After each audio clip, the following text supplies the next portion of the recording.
Welcome to Unsilent with your hosts Dave and Brian.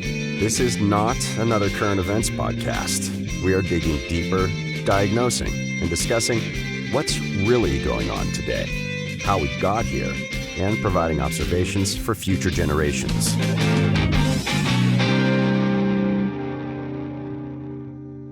Welcome to Unsilent. We're Brian and Dave. We'd love to hear where you think we got it right and where we got it completely wrong. You can do that by visiting unsilentpodcast.com, visit our Rumble channel where there's a good comment section, or on any of the traditional social media platforms where people come together to enjoy each other's company and such.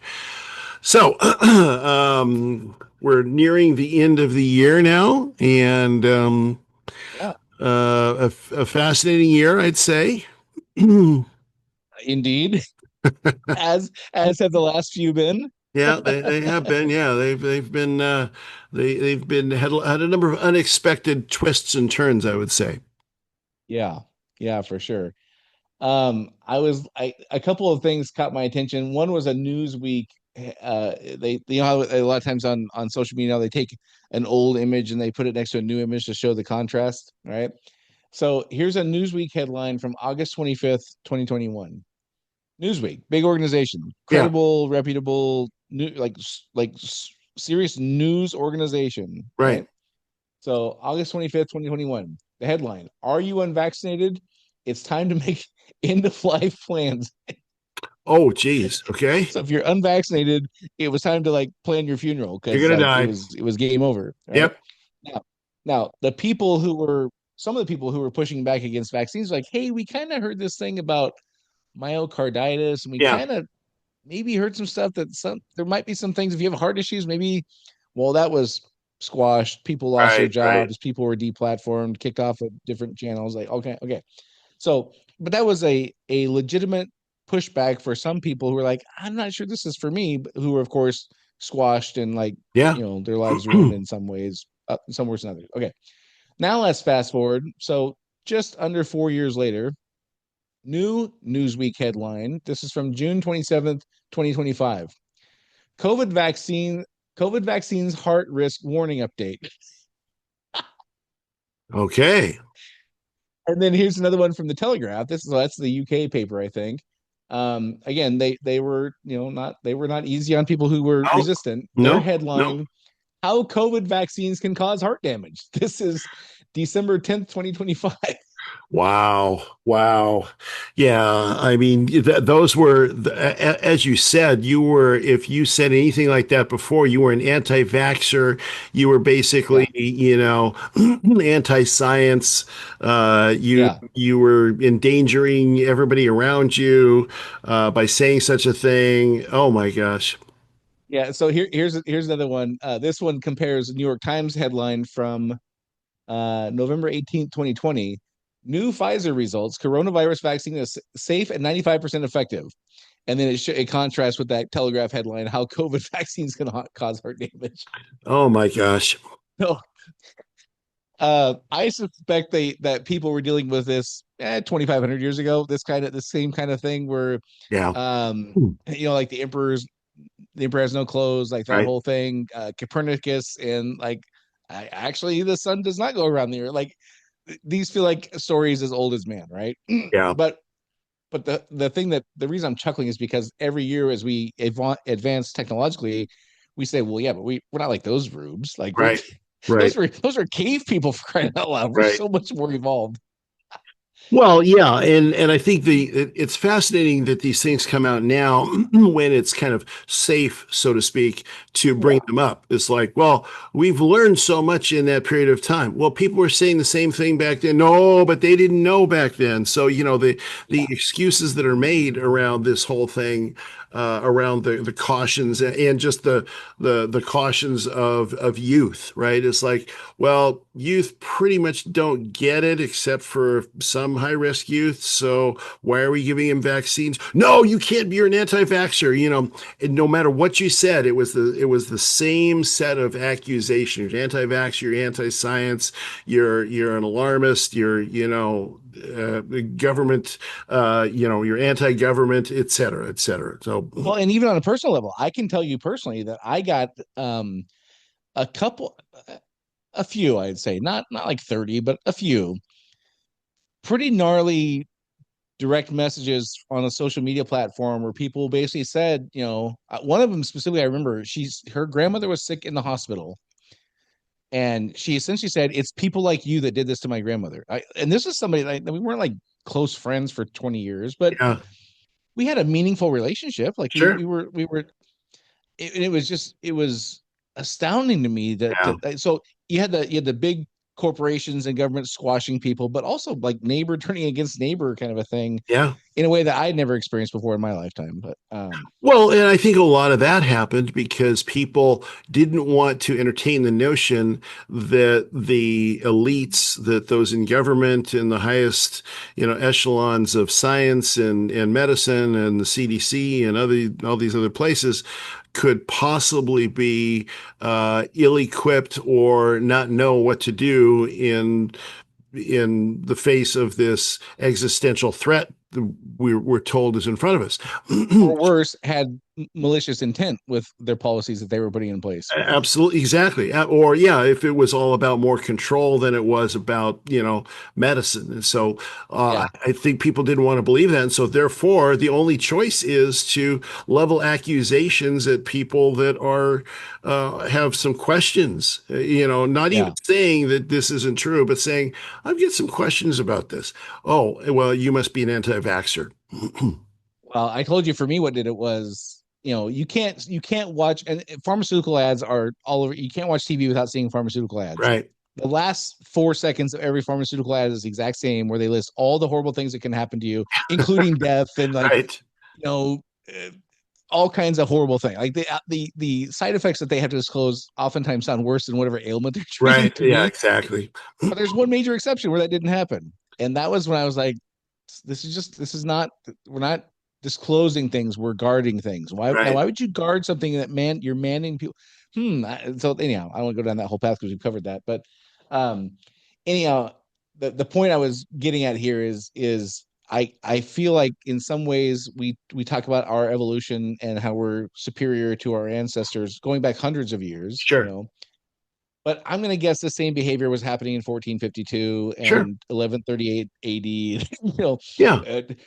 97 BC. I'm guessing the exact same thing was happening back then, right? Totally. Totally. Because it's Um, human. It's just human. yeah. So speaking of things that the bonehead decisions we keep making over and over again, I found this chart and Elon Musk shared this. I don't know the source, but this is a chart that he shared on his X account. So this is a chart showing South African race laws going back to 1900, 1910, somewhere in there. Now, when I was in high school in the mid 90s, like apartheid was coming apart. That was the Mhm. big, and I mean, I remember being appalled that like we lived in an era where those kinds of restrictive race laws were still like it just seemed weird that was now in my ignorance, I was not aware that like South Africa was not the only country that had that. In my ignorance, I thought that it was like this one. Why is there just one standout country like this? But this chart shows for those listening on audio in 1910ish, 1900, whatever, there was more or less no race laws in South Africa. Mhm. And then it's just like a 45-degree up and to the right chart.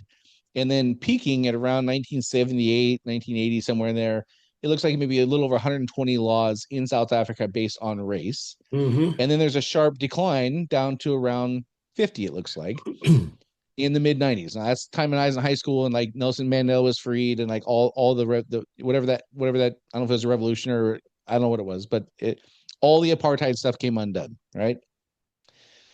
But if you and so you would expect to see that continue. You would expect to see that downtrend continue, but it didn't. It dropped off dramatically by over half, like maybe 2/3, and then it just kind of hovered there for a few years.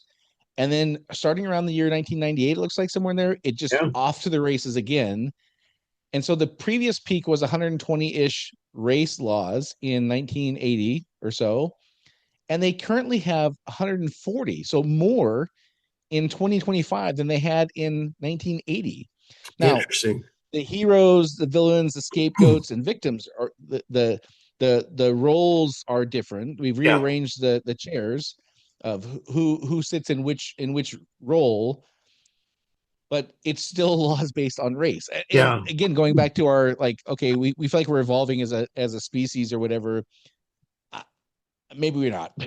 Yeah, yeah. Well, yeah, because the response after a lull is to we got to get back at these people that did all these bad things to us, and so Right. therefore that we're going to and you find the same thing the same conversation on less of a maybe less of a basis in South Africa because it was very much overt, but a lot of the same discussions are here now around race, and that's well, you were part of the oppressor class, so now you have to go over and above to make up for what your ancestors did, and so you've got that escalation. I mean, I don't know how you could draw a graph for the United States, but just in terms of interest and in terms of people being worried about it, there was a time maybe I don't know 15, 20 years ago, maybe a little longer not that many people, it wasn't as big a topic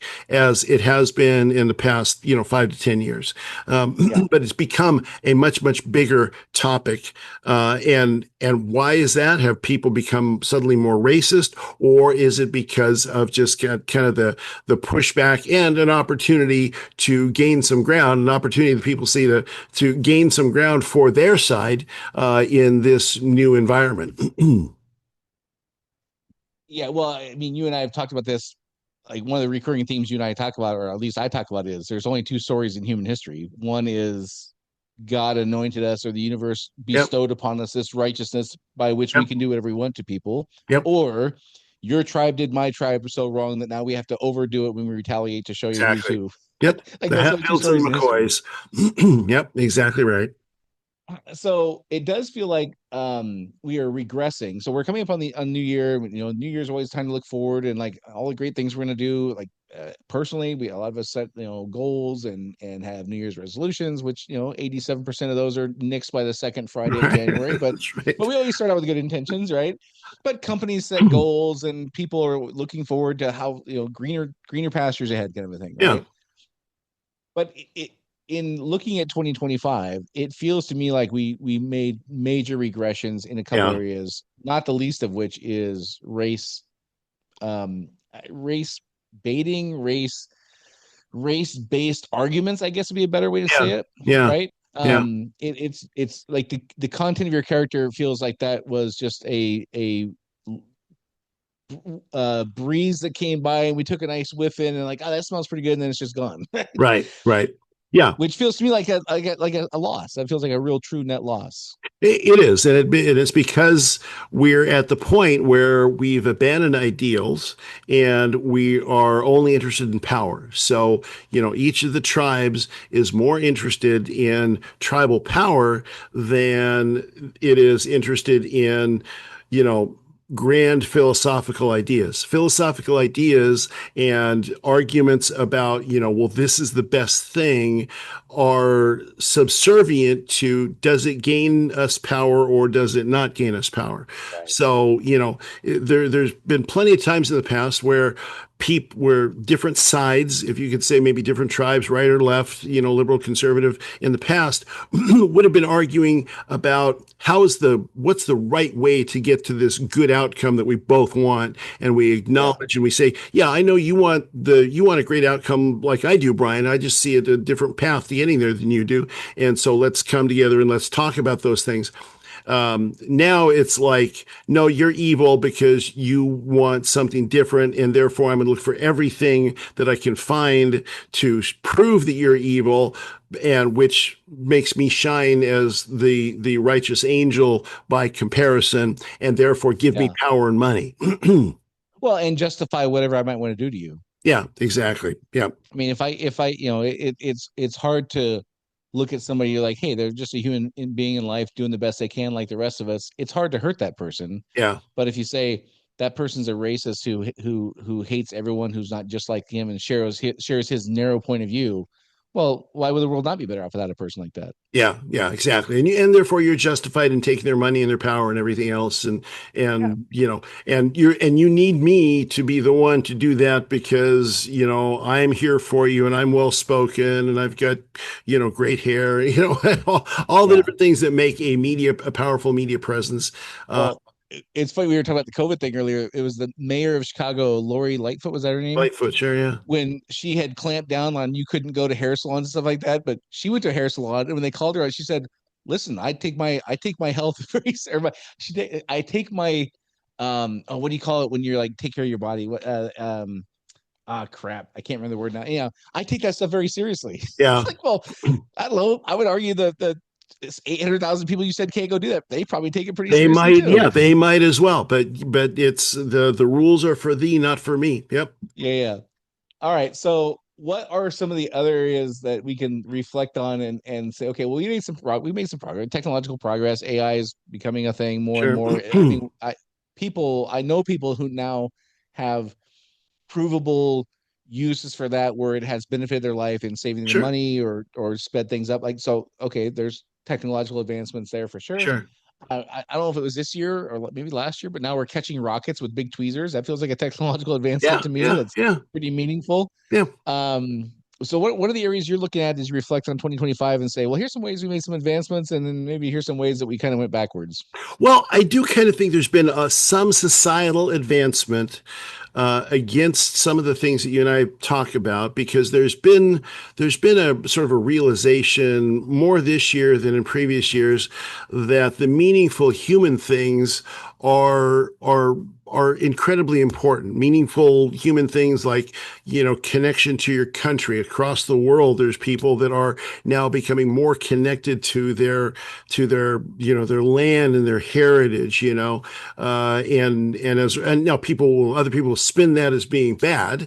But I think that's a more human thing. I think there's a great resurgence in interest in matters of faith and matters of the spirit and religion, because again, people have realized that these paths that we've been going down of just technology, of just continual economic advancement, haven't led us to the promised land of whatever the utopia they were supposed to lead us to was. It hasn't worked. It hasn't taken us there. So I think there is some societal advancement in those areas. I think the technological advancement of AI has highlighted also the benefits of the more human relational pieces of our society. And so people are at least in some corners, to some extent, trying to connect more with other real people and not just live behind screens all the time. So I think that's inevitable. That's going to happen when you find all of the promises of the Great Society program of LBJ in the 60s and all these different things that we've done that says we're going to take that city on the hill and we're going to be the shining example. And here we are, and we're still fighting about the same stuff, and hopefully hoping to avoid World War III, which sounds Yeah. an awful lot like it was in the 70s and 80s. Yeah. Or for sure, 60s even. I mean, Yeah, the Cuban Missile Crisis with, big sure. thing. As you were talking there, I was thinking, okay, so we have all these technological advancements. You look back in history from like the first writing, and then it gets put on a scroll, and then it gets put in a book, and then we have that modality for centuries, and then there's radio, and then there's TV, and then there's the internet, and that was Mhm. a big.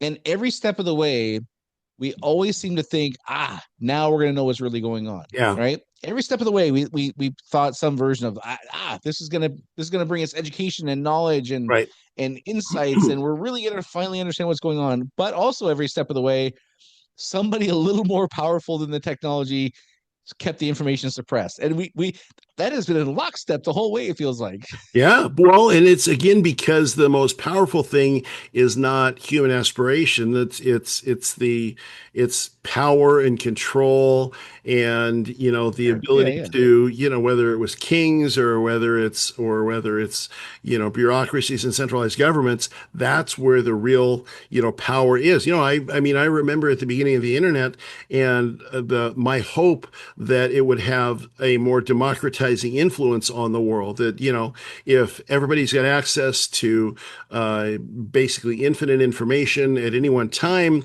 then maybe there'll be less of a stranglehold on societal power by elites, and maybe the average person has more more available to them than they ever had in the past because somebody's not turning the spigot on and off of information. Well, to some extent that happened, but to a great extent, it just became another mechanism by which powerful people and institutions use to control and manipulate the masses to do their bidding. Yeah, and I think you have to look no further than was it the Sinaloa cartel or the Medellin cartel? Right. I'm sure both did it, but one of them was like made a mantra out of like this was their mantra for dealing with government officials. And I don't know the Spanish, but it was basically you can have the money or you can have the lead. So Yeah. you have an option here. You can either take the $100,000 in cash we're going to give you to do what we want you to do, Right. or you can deny that and we'll give you a bullet in the skull. Like Right. there you Right. go. Pretty simple. Pretty straightforward. Yeah, It absolutely. feels And like that's if you just take that mechanism for imposing what you want and you go through the different iterations from first written word to scrolls to books to radio to TV to the internet to now AI and whatever. I suspect that same structure is still at the top, deciding who gets to hear what, and the people who have the ability to release or withhold information are given a similar choice. yeah. It's an equation as old as humanity, and it's always going to be there. And so Yeah. the goal of democratizing technology is still a laudable one, but isn't necessarily going to play out. Yeah. So our thirst to believe that this next technology is going to enlighten us, and simultaneously our thirst by some to squash the information that hasn't changed. Yes. Yep. What it looks like changes, but the underlying principles that run the system that has not Hasn't changed. changed. No. We get to dive into our cave dwelling minds when it comes to tribes, and this person either has the same shade of skin color as me or not, and Yep. therefore they're either for me or against me. Like Right. that not a lot of progress there. Um, I think that in like you look at the economic situation, it is astounding me. I think one of the things I'm most baffled about as far as our government, I guess probably in the top five most baffling things, is how we just continue to just rack up debt. And we are I don't think there's any other way to say it other than we're charging our children and grandchildren for our comfort. Yeah. I can't think of any other way to say what's happening. And it's still shocking to me that there's not a point where somebody goes, okay, this is too much, we got to stop, except for one guy named Brett Massey Yeah. in Congress. Everybody else is like, this is just how it works. You just borrow more, like kick the can down the road, and eventually it'll fall apart and we'll rebuild. We'll do a stimulus package, and like Dave, how is this, how does somebody like seem to understand or care like that or maybe I'm the fool. Maybe I'm the one who's like, okay, we'll just print more money and who cares? Like your dollar will be worth less, but you'll have a whole bunch more of them, so who cares? Well, it is certainly it's certainly in a very, very American way, or a very American thing, because we care very much about the short term and the Yeah, medium term, the midterm, the long term. We don't really care a whole heck of a lot about, and so it's like it's probably overlays to Maslow's hierarchy of needs, and it just focuses us on the bottom rungs of that at all times, to meet my need today, meet my next need for consumption today. And yeah, yeah, that's a problem, but we'll deal with that later. We're going to deal with that later. Let's just kick the can down the road. So I mean, it is baffling because it's illogical, because eventually it is going to come crashing down. But then the thing is, I think a lot of people in DC would be like, yeah, it's going to come crashing down, but it seems like it would, but it never has, and we keep racking up more and more debt. I mean, maybe we yeah, can do this for another 200 years, and then yeah. AI is going to get us out of it. Yeah, I could totally picture somebody, and again, I don't. Maybe I could be convinced to think this way too. I don't know. If I got the bullet or money thing, I'd probably do lots of things different. But I guess you could make a case like, okay, yeah, okay, I can see why you would think it would be a problem, but I've been hearing it's a problem since 1984 Sure. when the debt was $1 trillion, and everybody's like, the sky was falling then. So like, Yeah. who cares? Like, it's just how we operate. and we'll get through it like we always do, and we'll figure it out as we go. And I think some of I it, can see that, I guess. I think some of it also depends on how immersed you are into the system too.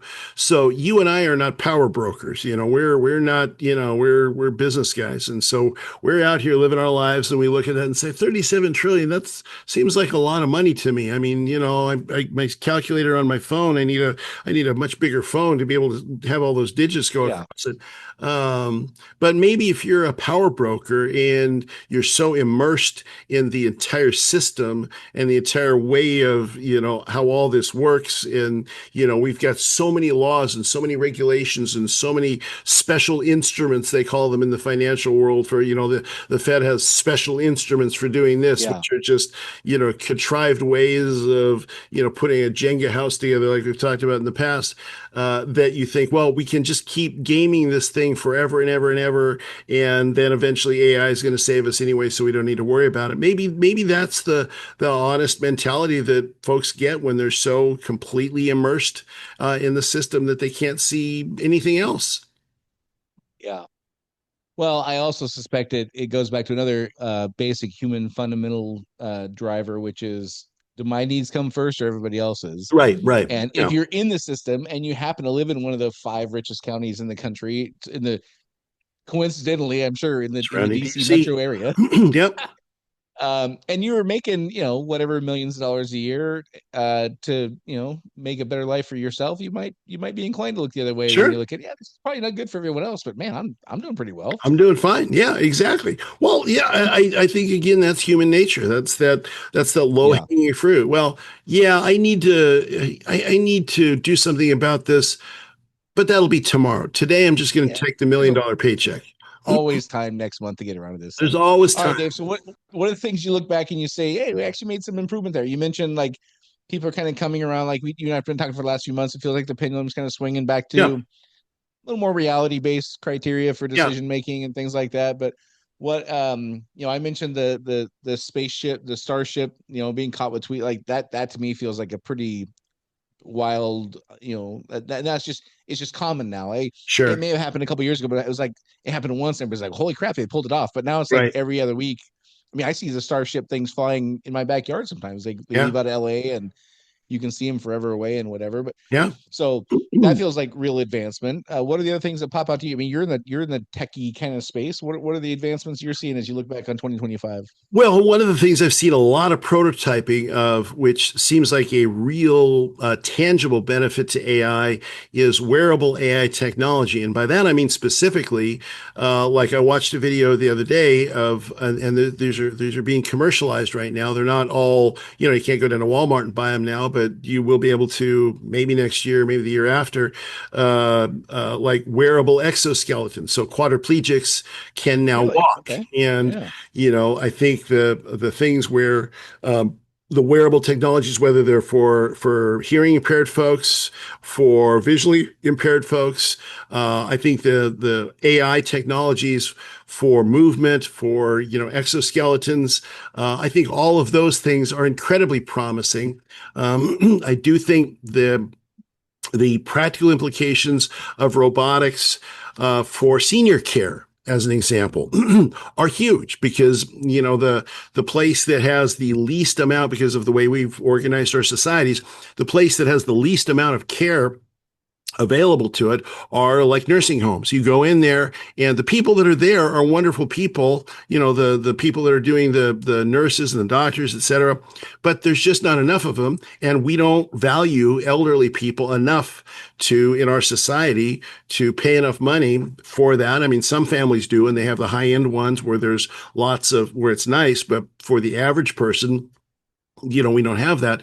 So the advent of senior care robots could be tremendously huge because, people with dementia probably aren't going to be able to tell the difference necessarily between a robot in some cases and a human being, but there'll be somebody there to talk to all day long, every day, somebody to make sure they take their pills and do all the different things that are required to maintain a senior. So these are to me, technological advances that are very practical in terms of human flourishing. Yeah. I think the one I would point to that I and maybe it's just because I pay attention to this kind of stuff. We're all familiar with what we immerse ourselves in, I Yeah. guess. But I would look at the dramatic improvement in quality and quantity of independent investigative journalists. Oh, sure. So, like when I look back, I don't know, 15, 20 years ago, Tom Brokaw would be a good example. He was the guy of the three. You had Peter Jennings and Dan Rather and Tom Brokaw. Mm-hmm. I was always like, I really do. I'm interested in what he has to say. I had the belief, whether it was true or not. In hindsight, maybe it was less true than I believed at the time, for sure. But I was genuinely interested in the things that they thought were worth reporting on. Sure. And then now I couldn't tell you what. The only time I pay attention to any of those channels is just to mock them. Yeah. Oh, yeah. Yeah. I don't even know what's going on in any of them. However, when I see Matt Taibbi put out a story or Michael Schellenberger put out a story, I'm like, I want to hear what those guys are talking about because it feels like it matters. Yeah. And that is a complete shift. And I would argue an improvement that I'm really happy to see that. I'm really happy to see people who aren't beholden to stakeholders of whatever kind actually just doing their best to figure out the truth. I think that's a change that I'm one of the things I'm most excited about in 2025 is that there is this. It's a very small little bit, it's a little small tiny piece of the information being thrown out there, but there are what seem to be people genuinely interested in finding the truth who aren't just doing what the shareholders say or the corporations say or the government says or whatever.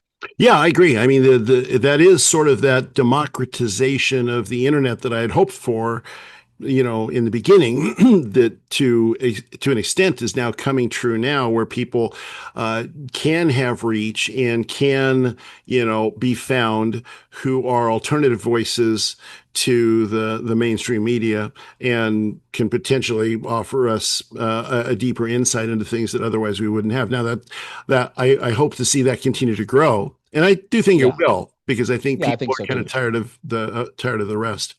Yeah, I mean the model has changed where I think Schellenberger, Taibbi, one of them, I think they charge like $5 a month to be on their to subscribe to their Substack or whatever. Sure, yeah. And if you think about, I mean, they probably earn as much there as they would have as a high paid network kind of news person. So the business model is there now, and the appetite is there now, and they're fulfilling it well. So it seems like it's going to be here for a while, and I'm glad about that. Yeah, no, I agree. I think that's true. Yeah. All right. Well, hey, as Dave and I always talk about, if you think there's something we especially got right or wrong, we'd love to get your feedback. We're trying to explain to people in the future generations what this moment in time is like, as they undoubtedly will look back and wonder what the hell is wrong with those people.